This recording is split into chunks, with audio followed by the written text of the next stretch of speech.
Hey guys, welcome back. Today's Saturday. The drone footage you just seen was from yesterday evening. That was my brother John, and his wife Brittany was waving to the camera, so that's who that was.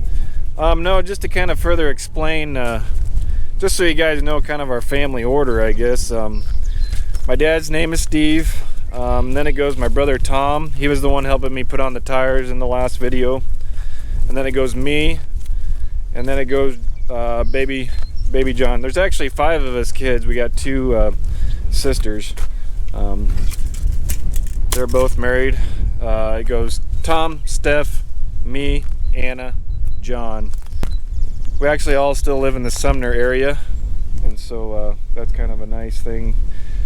The nieces and nephews sure have a lot of fun with each other, so nope, that's kind of a fun fact about our family, I guess. But what I'm doing today is, you guys probably recognize this from the last video. We put these new tires on it, and I got some questions.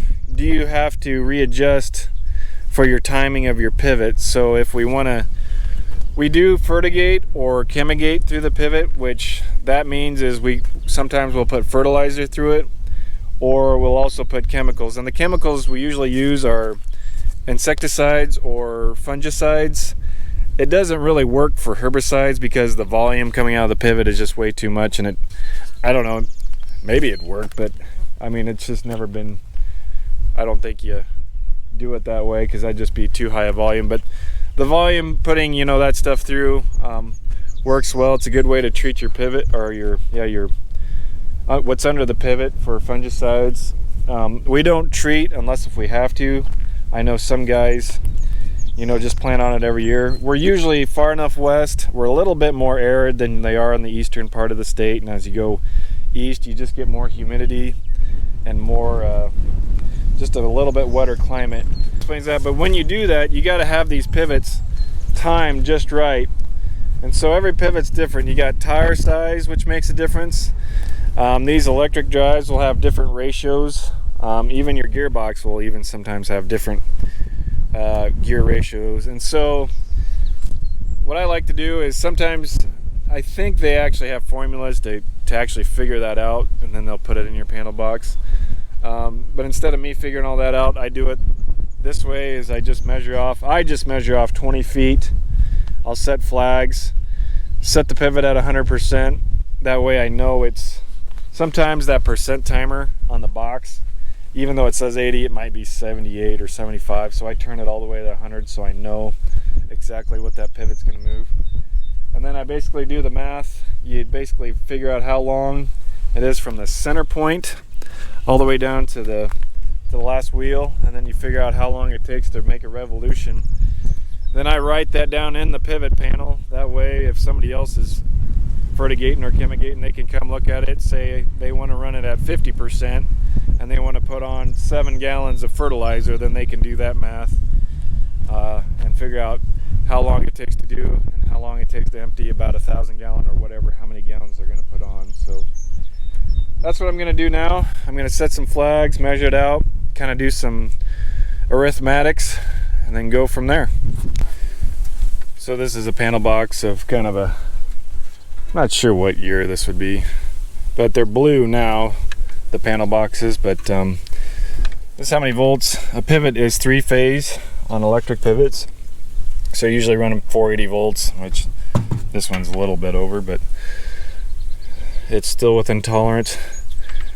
SIS, stop in slot, bypass, you're running your pivot wet or dry. Run means you turn all your safeties on, which means your safeties are, if your one tower gets stuck and it knocks out a line, you have a safety switch that it clicks to let all the other towers know that it's out of line, and basically disengages your whole pivot so it doesn't kink, or in theory it doesn't kink and run around and fold up, but it has happened before. We forgot a lug nut on one, but I gotta replace it sometime. I'll try to start right when that hub gets to the center of this flag, and I'll hit start on the old phone. I guess while we're waiting, I can kind of describe what's on an end tower here. I don't know if you can see that kind of tall vertical motor. This pivot's equipped with a booster pump, and what that does is valley mounts them here kind of on the end tower. Other ones will mount them at the end. And so what that'll do is increase pressure. You see that black hose kind of running underneath. It'll go to that end gun and it'll provide more pressure for that end gun to shoot further out. And so that's what that does. And also there's, I don't know if you can see that box right there. On our pivots, or most of them, we add the AgSense, and that is what allows us to control our pivots from our cell phones. And I'll kind of show you that a little later on here. If not today, maybe in some later videos.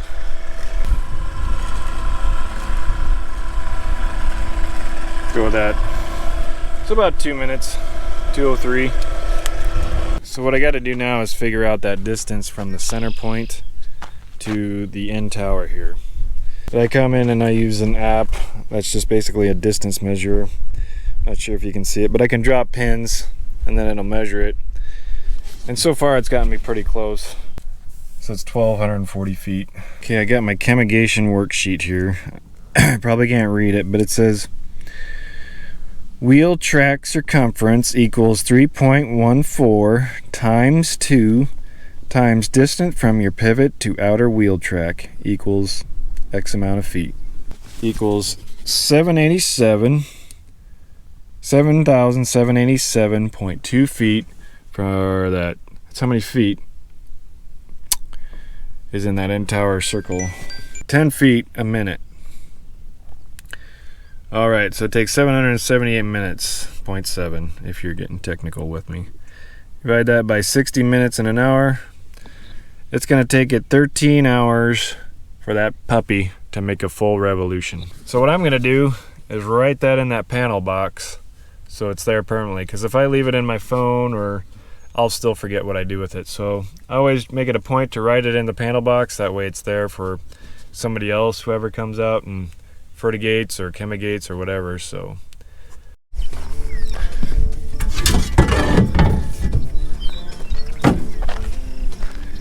all right, so we got a rattlesnake. I leave the bull snakes, but rattlesnakes gotta go.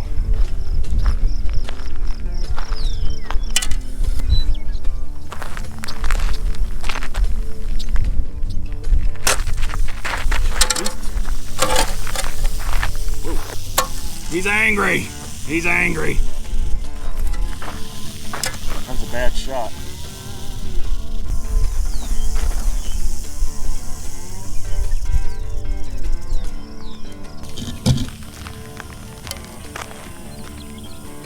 Kind of just took a chunk out of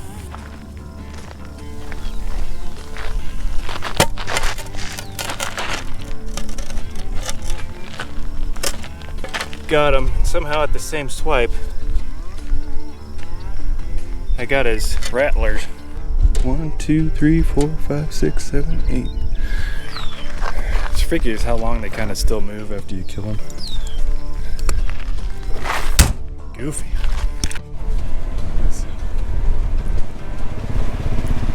What do you think?